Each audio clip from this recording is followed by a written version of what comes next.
the main purpose of the assessment is to encourage you to learn the material, yeah, because that's what the Masters is about. Secondary thing, which is very important, I understand, is to pass the assessment, okay? But the primary purpose is to encourage you to review and understand the material, okay? Okay. So I'm going to run through the topics and I'll try to unpack some of the sort of, if you like, critical sub-themes that I would expect you to know. And as I say, at the end of the mid part of the session, we'll have a Q&A if there's anything that still aren't clear. Okay? So the first bunch of things we spoke about was trying to get a sort of shared language about what innovation and what is and isn't, and how those different types of innovation relate to different types of outcomes. Okay, so there's two things there. There's one, to understand the different types of innovation. Okay, there's the 4 Ps, there's process, product, paradigm, the other one, yeah? Different degrees, incremental, radical, what they are, what they're not, what they can do. And the second part of that, which people have raised some questions about legitimately, is how they contribute to creating value. So there's two bits, if you like, of that topic. One is understanding the different types or flavours of innovation, but secondly, and equally importantly, is how they contribute, how they might contribute towards creating value. And there's some questions on Study Direct about that. And I think that's an important thing. So the first couple of sessions we spoke a lot about, you know, how does innovation contribute to value creation and less so value capture. We did that more when we looked at IP. Okay, so two related things there. Different types of innovation and in what ways, plural, can they contribute to creating value. Okay, and we had a few tables and a few slides on that. And that's a recurring theme, you know. It's not just a matter of knowing, but then sort of so what? You know, how does it create value in some sort of way? Okay, and throughout what we assume in two things. You know, you've looked at the past paper. There's some past papers from previous years that aren't very useful because we've changed the syllabus and redesigned it, and it's now 15 credit rather than 30 credit. So this, you know, the sample on Study Directly is the best example you're going to have. And you can see the sort of format. There's a couple of things that happen. You know, you get choice of 2 from 4, just focus, yeah, but within the questions you look at, they don't say, what are the factors that contribute towards product success, of which there are probably 14 or 15. All that's testing is your sort of, you know, trivial memory abilities. So they generally ask for a subset, you know, name 3, name 4, name 5, and explain what they do. Okay, so the first thing is, even within the question, focus. You don't need to know the sort of 14 methods and the 50 things and that. Okay, so focus on 4 or 5 and try to understand them in some sort of detail, because you've got half an hour, no more per question. And the second thing is the question format tends to be, and then either provide an example of each from the module or otherwise, or, but usually not and, okay, or provide a method or tool that might allow you to do this, okay? And the reason we're doing that is trying to test understanding rather than simply ability to recall, yeah? So usually there's a second part to a question, I think always actually, where it says either provide an example of each, which can be from the module or from your own knowledge, okay, or suggest a tool or method that might allow you to do this, okay? So you need to have in your sort of repertoire some examples and some methods or tools, yeah? And that's throughout the themes, not just on this theme. But in this theme, there's two things. Different types of innovation in degrees, and secondly, in what ways might they create value? Yeah? And we'll return to the value theme as we go through. Then we looked at the sort of process model, which we tried to use to organise the material.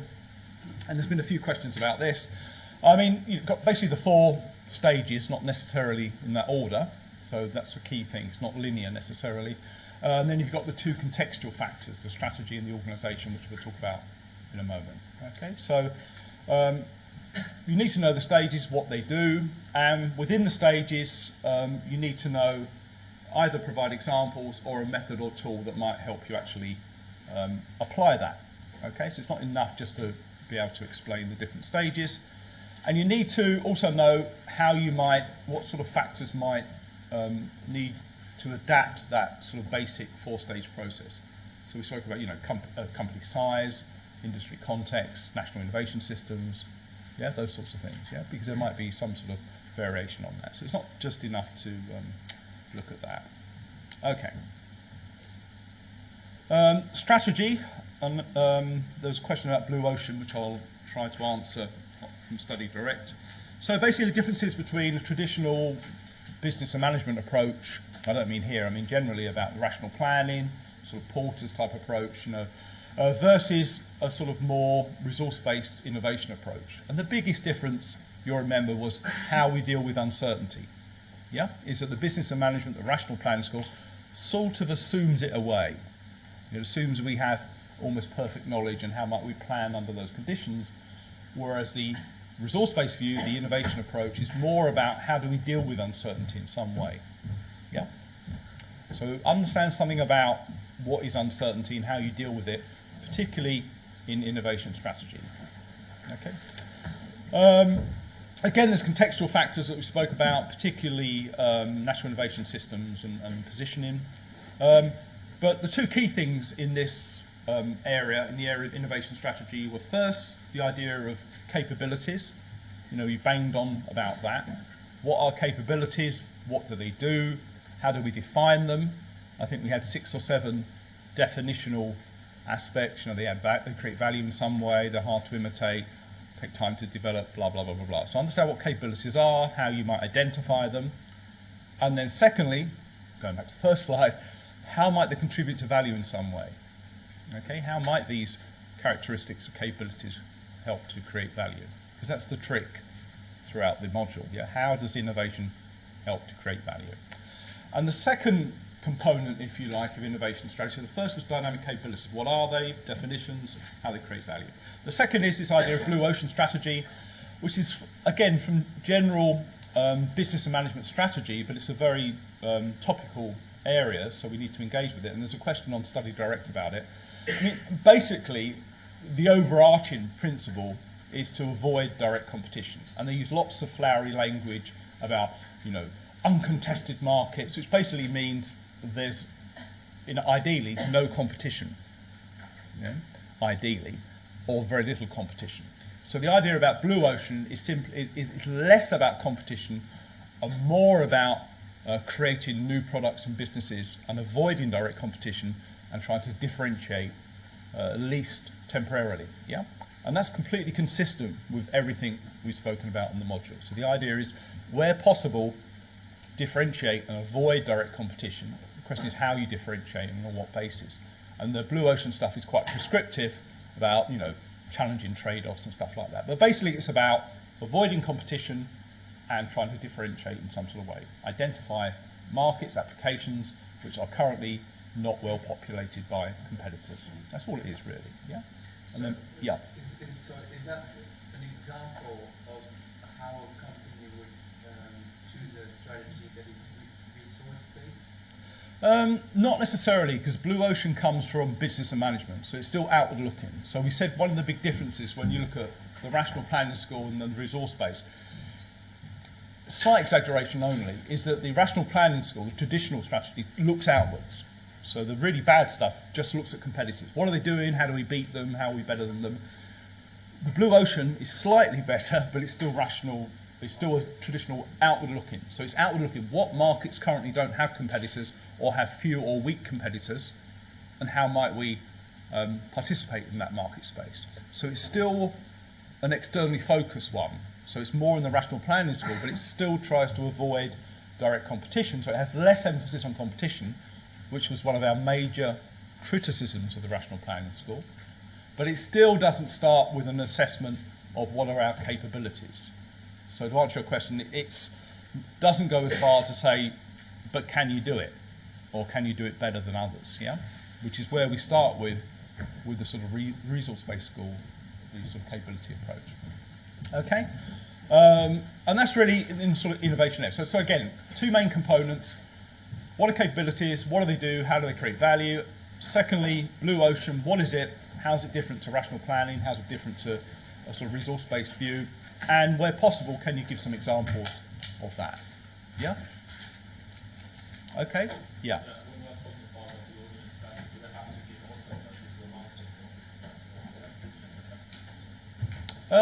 It depends on the question, doesn't it? Good point. Generally, the questions, I can't remember the paper. I'm not giving any clues here because I generally can't remember the paper. It was approved back in October. So there are no clues, so don't look for clues, yeah? There are no clues here unless they're subconscious, in which case even I don't know they're clues. To answer your question, generally speaking, a question will say, what are the advantages and what are the disadvantages, or what are the benefits and what are the challenges? Because we're trying to get that balance. So rather than saying, what's so great about open innovation, generally you won't get a question. Well, you won't get a question like that. It'll say, okay, name 4 advantages and 4 disadvantages. So you're dead right. If a question was on Blue Ocean, it would also ask for what are the potential drawbacks, and obviously one of them would be that it doesn't take into account the capabilities of the organisation. Yeah. So generally the questions will have a pros and cons, yeah, to make you think about, okay, the downside also. So good question.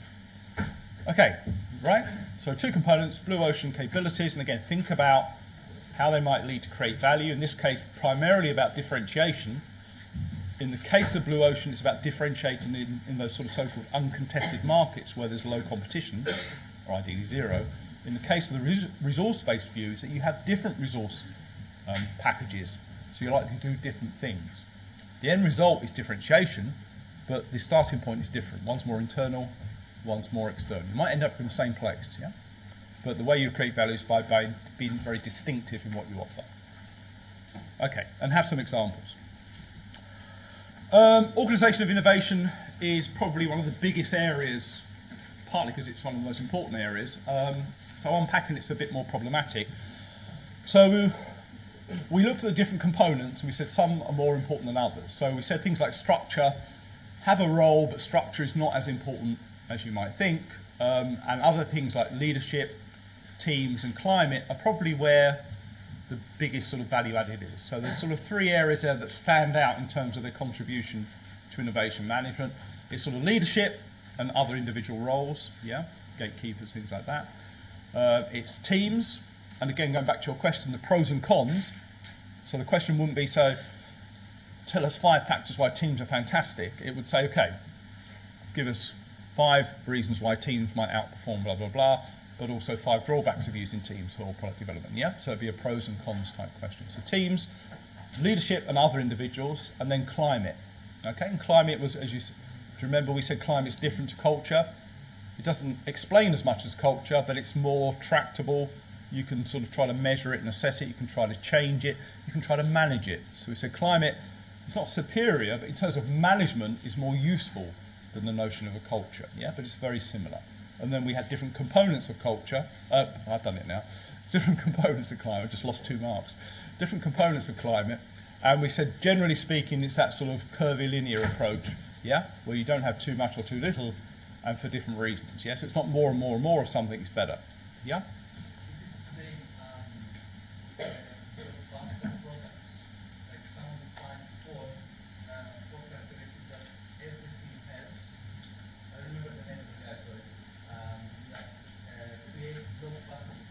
Oh, yeah, I remember. Yeah. Riley, was it? Riley and something? It doesn't matter.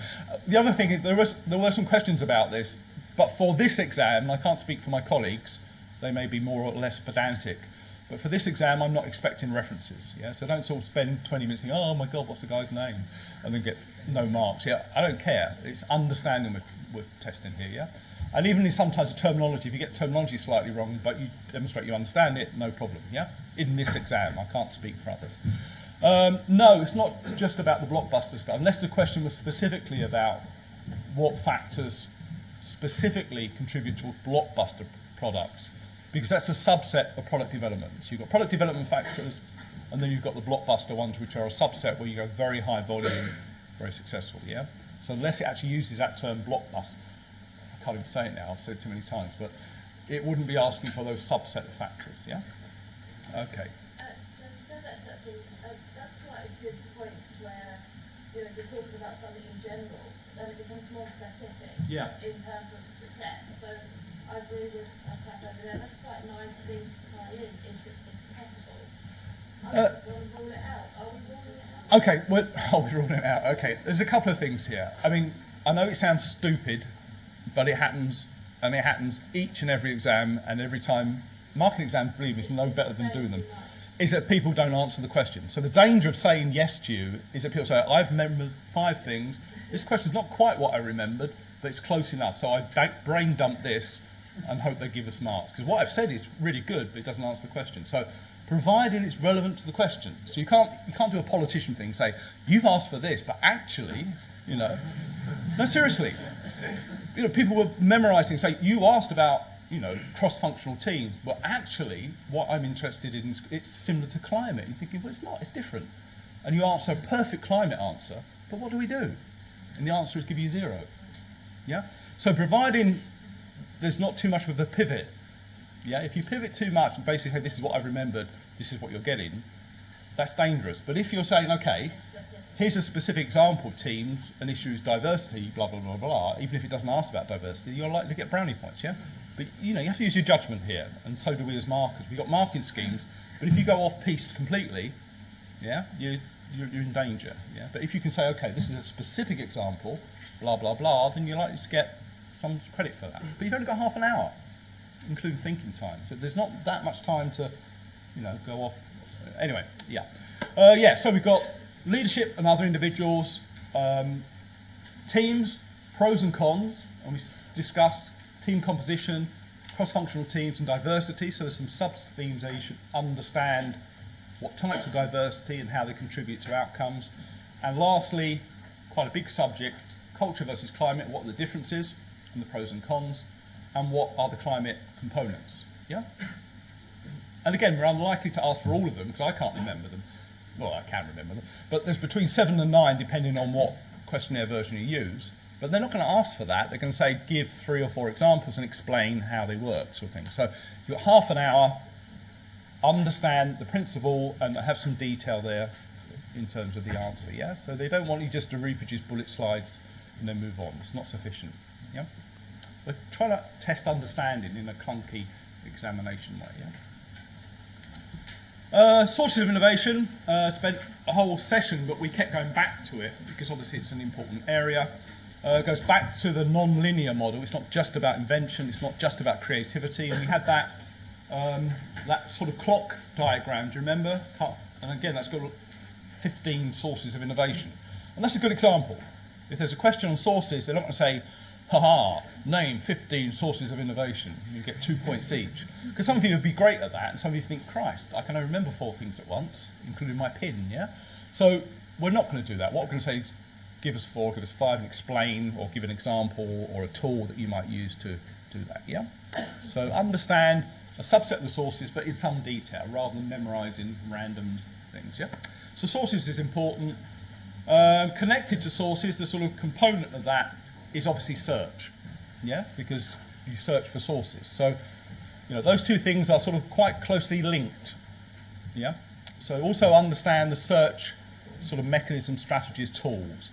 So in that type of question, you're either going to be asked for examples, you know, give us 5 sources of innovation, explain them, and give us an example of each, or they're going to say, and suggest a method or tool that you might use to identify innovations from that source. They wouldn't ask for both in a half-hour question, yeah? So again, methods and tools, case examples, yeah? If you're going to go the whole way, get a really good mark, yeah? So search and sources. We didn't do much on creativity, so understand the pros and cons, but not much more than that. You don't need to learn all the methods and tools and such like, I hope. Can't remember. No, I don't think you do. But again, it's useful to understand a few sort of methods and tools, a few examples. So a few tools and a few examples really will add, not you know, because it sort of demonstrates an understanding rather than just saying blah, blah, blah, blah, blah, blah, blah, blah, and say, well, here's an example, or here's a way of doing it. If the question asks you for it, yeah? And it will, either an example or a method or tool, yeah? Okay. Forecasting. Okay, so there's a few things here. So firstly, there's a sort of principles of forecasting. So you could get a question on what does a good forecast look like? We have principles, yeah? Qualitative, quantitative, scope, time, blah, blah, blah. So understand, you know, if you like, what makes a good forecast. Secondly is, if you like, the pros and cons of different forecasting methods. So we went through a whole range of methods, some more sort of short-term, some more long-term, some more explorative, some more quantitative. So again, it's not going to ask you for 15 forecasting methods, it's going to say, okay, give 2 of these and 2 of these, or something like that, yeah? And the pros and cons again, so advantages and disadvantages. And 2 that we focused on, so you need to know those in some detail, are scenarios. What are they? How do you do them? Again, what are the pros and cons? And Delphi, yeah? So they're the 2 that, the more exploratory ones that we suggested are more relevant to trying to forecast innovation, particularly in the sort of medium to longer term. Yeah, so the principles, okay, the types, the pros and cons, and finally 2 sort of methods in some detail, what they are, okay, and how you might do those. And that's really that. Okay.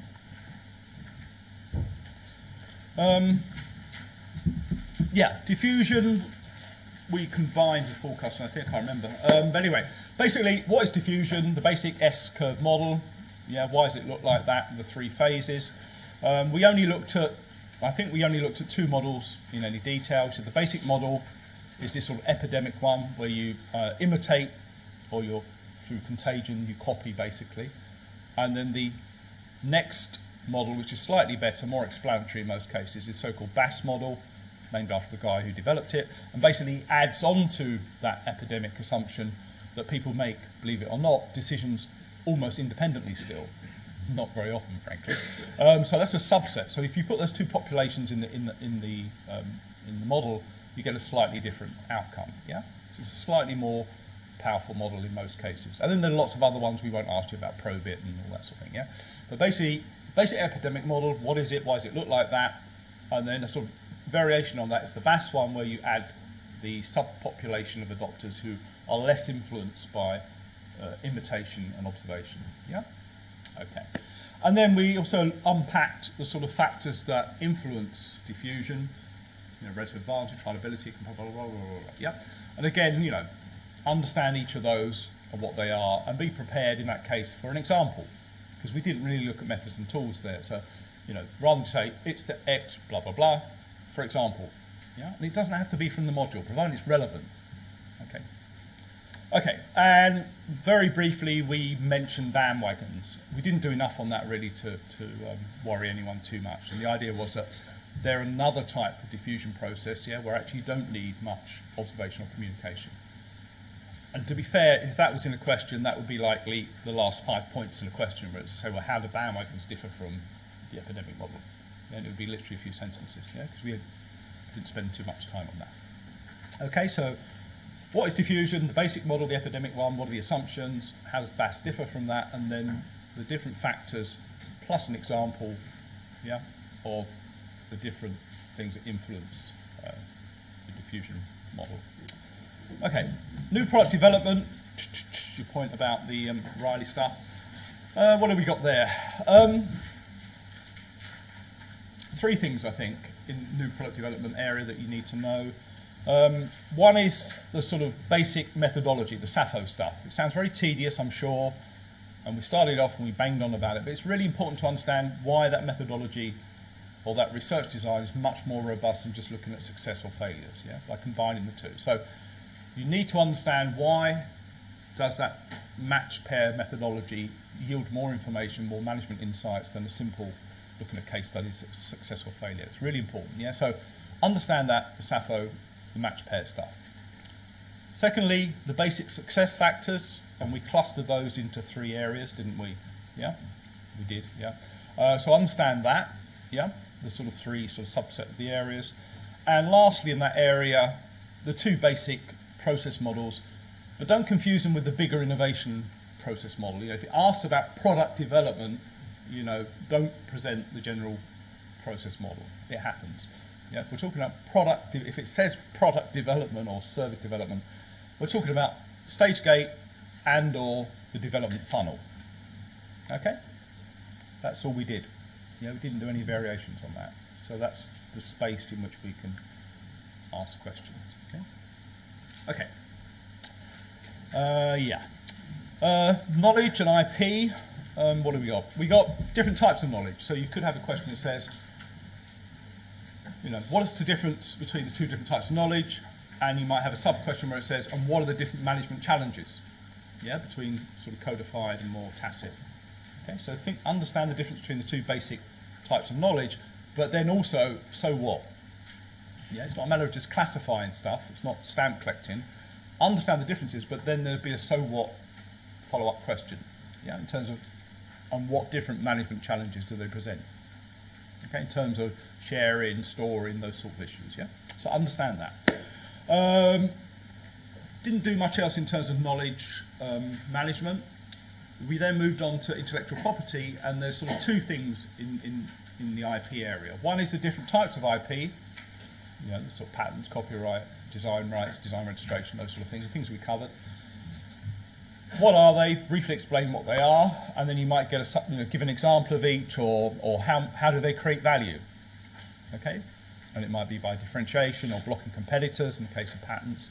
And then we briefly at the end of the session spoke about some issues of licensing. So you might get a part of the question or the end of the question that says, you know, should you license the IP, what considerations? We wouldn't say what considerations, that's open-ended. It would say, suggest 3 considerations that you would need in the contract, or, yeah? So understand the basic, if you like, principles of licensing, what it is and how you go about it, okay? So knowledge, the different flavours, and the so what in terms of sharing, storing, knowledge management as it's called.